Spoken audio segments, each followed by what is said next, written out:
This is Southern Cross News with Rachel Williams.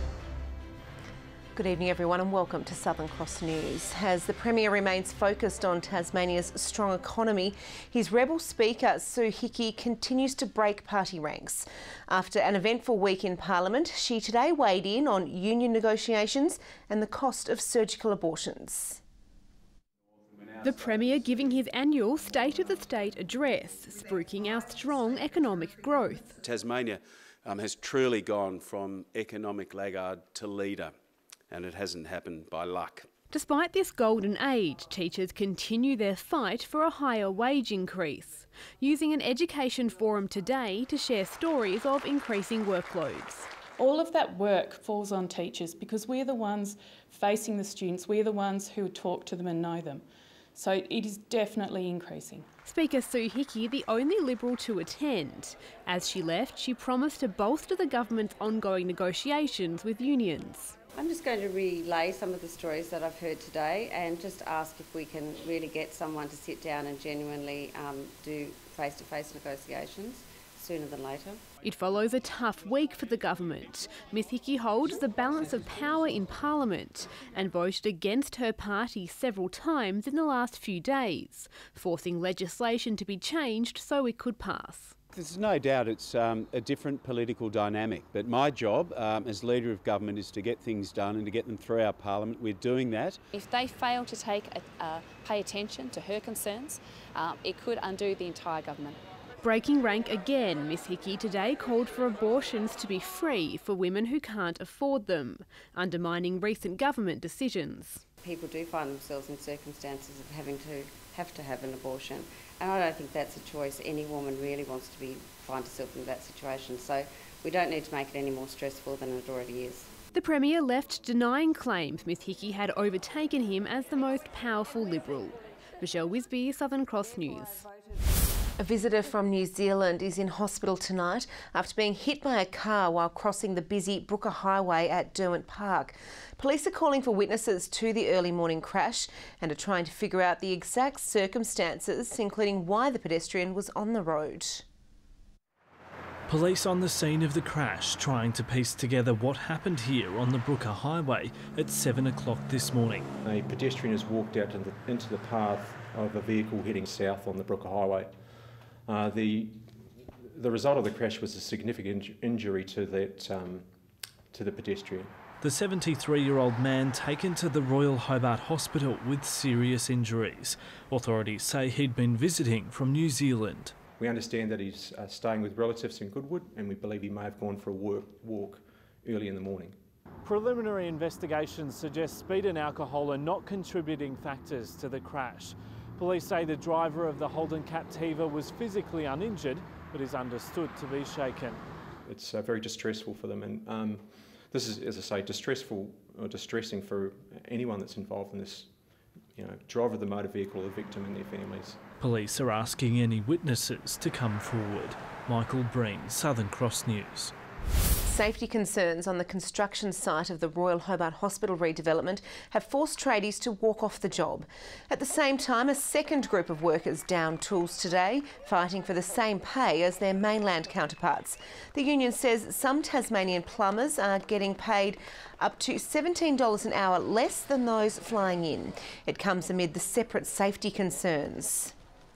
Being 11 stories, if you need to evacuate this project because of an emergency, you need to know exactly where your exits are. And due to an audit yesterday, it was found that the evacuation plans and the exits weren't correctly marked or signed. We'll certainly do whatever we can to ensure that there are safe workplaces across the state. The advice I've got is that the workers are back on the job and the project's continuing. The project director says the safety issues have been addressed and work recommenced. The case of two former Glenorchy aldermen accused of breaching the Local Government Act is heading towards a court hearing next year. Jenny Branch-Allen and David Pearce have pleaded not guilty to 3 charges relating to participation in a council meeting on a matter they allegedly had an interest in. The Magistrates Court heard 7 witnesses will be called in the case and a very large number of documents will be presented. It's expected to take 2 to 3 days. The matter has been adjourned until January, with a date for the hearing still to be set. Thousands of motorcyclists riding into Tasmania will now get a lesson on how to stay alive on the state's winding roads. The new campaign has hit screens on board the Spirit of Tasmania in a bid to reduce the number of interstate visitors killed and hurt on their holidays. It's tragedies like these emergency services want to stop. For far too many tourists, a motorcycle trip to Tasmania has gone horribly wrong.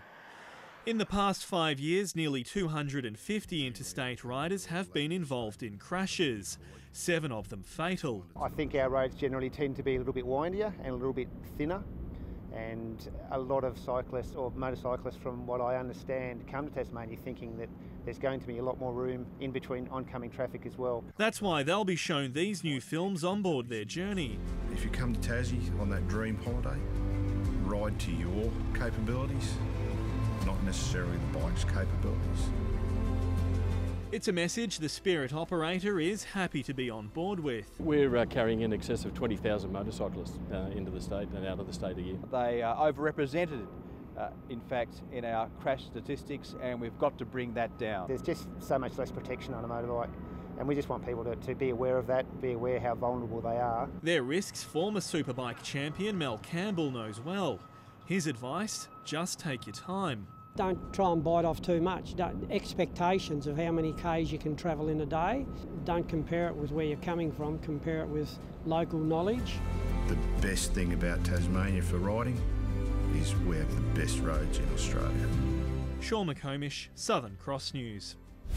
2 young Tasmanian footballers are still pinching themselves after being picked up in the top 10 of last night's AFL draft.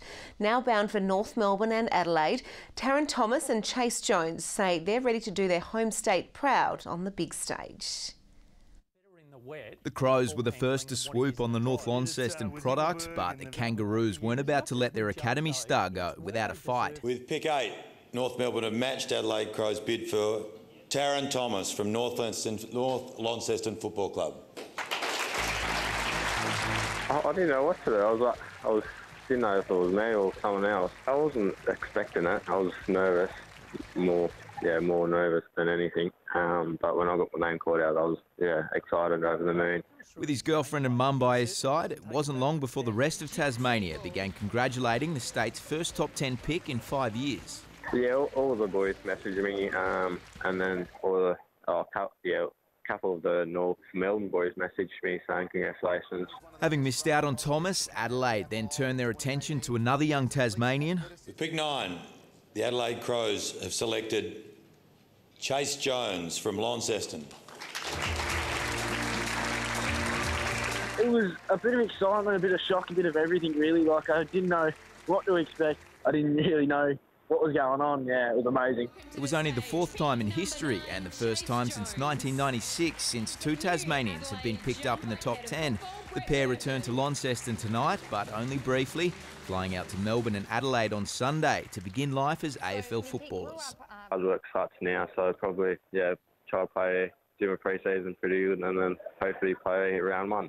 Making a list is one bit of a career. Thrilled and honoured to be part of the football club, so can't wait to get stuck in Monday. Tom Cooper, Southern Cross News. Major changes are on the way for households with solar panels as the high tariff for early adopters expires. The government has announced some temporary relief, but Tasmanians are still facing a large cut to what they earn for their solar power. Greg Gard installed this $8,000 5 kilowatt system in 2013. In summer, it generates enough power to eliminate his bills and even put him into credit. It just depends a lot on the weather, and it depends on how much usage there is, obviously. But I mean, it's been a benefit to us, there's no doubt. But I don't think it's going to continue to be a benefit to us. That's the issue. As one of 30,000 early adopters, he earned 28 cents per unit of power he pumps back into the grid until the end of this year. It was due to drop to the standard regulated rate of 8.5 cents, but under changes announced this week, the government will chip in an extra 5 cents for a 1-year transition. Solar customers will then be on the rate set by the economic regulator. We believe this is fair, and it's given that we have the most generous premium rate. It was never meant to last and was due to expire at the end of this year. Well, you've just got to cop it on the chin. I mean, what choice have you got? Aurora dictate what they're going to do. We have no power over them whatsoever. People who are on the legacy feed-in tariff are pretty disappointed about it. They don't feel that they were given sufficient warning. But you have to remember that this is only half the solar owners in Tasmania. The other half have only been getting 8.5 cents for the last 5 years. Installers have seen a big uptake in legacy customers preparing for the cut by installing batteries. They can store excess energy and use it when they want. Many of those people are coming off the legacy tariff now, seriously thinking about what are they going to do next. They really don't want to give their power away for nothing. And I think this opens up a whole new discussion. The industry calling on the government to look at smart solutions, like batteries exporting to the grid at times of high electricity demand. Give them an incentive to export at certain times of the day, so that it becomes a win for them, but also a win for the network companies who are trying to deal with a network that's never really been designed for solar. The government has announced a review into variable rates that increase when more Tasmanians are using power. The regulator will also investigate the merits of a time of use feed-in tariff and will report back later next year. That's certainly part of the solution, yeah, to be able to pay people for, and that's how everybody benefits if you pay solar owners, particularly if they've got batteries, to put power back in when the grid needs it most. But it's another year of limbo for Tasmanians who've made the solar switch. Michael Breen, Southern Cross News. With the eyes of the fly fishing world set to be fixed on Tasmania next year when the state hosts the World Championships, Hobart Nissan has thrown its support behind the event, set to provide teams with a fleet of specialty vehicles throughout the competition. Australians don't really quite understand how big it is in Europe and the United States. The United States alone, there's 250,000 members of one fly tying club, so it's wonderful for the state. We've got at least 16 countries already said they're coming, and in the next week or so, the people from Japan, from Holland, from England, from Canada, they're all snooping about having the fish 12 months away.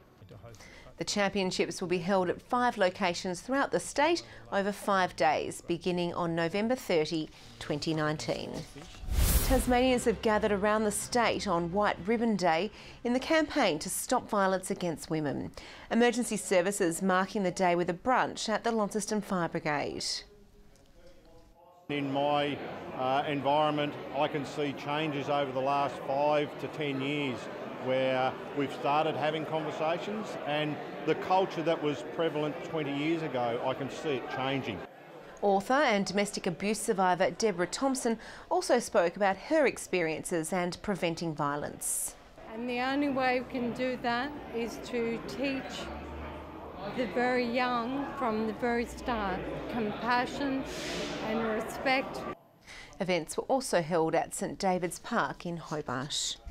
Now a look at the day's business and finance news. Thanks to Tasplan, your local super fund. The Thanksgiving holiday in the US has led to a stagnant day of trading on the Australian share market, where banking and energy stocks recouped value and lifted the indices higher. The ASX 200 index rose 24.9 points. And a short time ago, the Australian dollar was trading at 72.46 US cents and 106.4 New Zealand cents. Well, as we heard earlier in the bulletin, it was a night to remember for Tasmania in the AFL draft, with Taron Thomas and Chase Jones selected by North Melbourne and Adelaide at picks 8 and 9. But the good news for the state didn't stop there, with Richmond today using its third selection on Clarence young gun Fraser Turner at pick 58.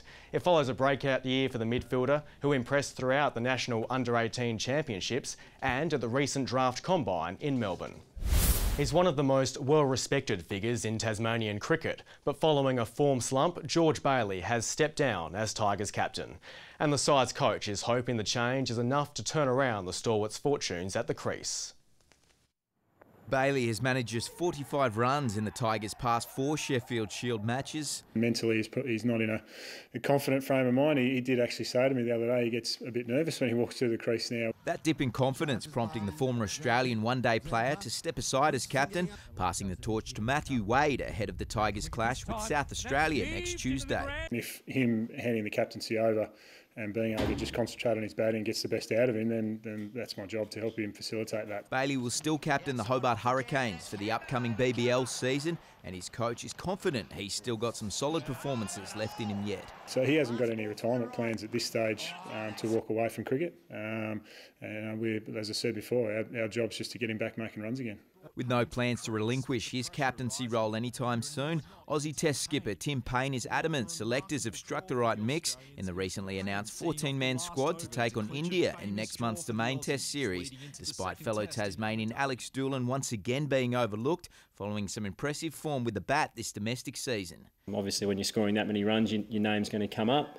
I just think that Marcus Harris has put together sort of 2-3 good years and deserves his opportunity. Tom Cooper, Southern Cross News. Good evening. Things warming up for a Friday, much more than yesterday. 17 degrees in Hobart, 19 for Launceston, 23 in Burnie, which was the state's top, and 20 degrees in Devonport. Around the state, 23 also for Wynyard, 20 for Smithin and Strawn, 19 at Ouse and Sheffield, 18 for Low Head and Bushy Park, 16 the top for Scottsdale, with 15 for Grove and King Island, and 13 at Fingal. The cloud band streams over Tasmania today, spiralling around a low to the northeast. Further out, another associated cloud band moves through New South Wales. Areas of mid-level cloud lie over southern WA. Tomorrow shows the low tracking across the Tasman Sea, most of the country under the influence of a broad area low pressure, with a low deepening in the bite. South to southwesterly winds 15 to 25 knots, reaching 30 about the east and the northwest during the morning, with seas mostly around the 2 metre mark. There's a strong wind warning current for northwestern and eastern coastal waters, and also a minor flood warning for the South Esk River. 16 in showers tomorrow in Hobart and Maydena, 14 for Oatlands, 22 in showers in Launceston, 20 in Devonport, Lyawini 13 with showers throughout. Showers through the west also, 20 in Burnie, 18 for Strawn and Marrawa, with showers expected on the east coast, 17 in St Helens, 16 for Swansea and Orford. And the UV is very high. Showers through the south and the east on Sunday, showers later elsewhere. Similar conditions expected on Monday, with possible showers across the state on Tuesday, increasing to the east and the north early on before heading inland. Looking at your major centres tomorrow, 23 and sunny conditions in Perth, 22 in showers for Adelaide, 17 in Melbourne, 21 for Canberra, 25 the top in Sydney, Brisbane a sunny 31 degrees. Well, that's all your news for this Friday night. I'll be back later with updates. Thanks for joining us. I'm Rachel Williams. Good night.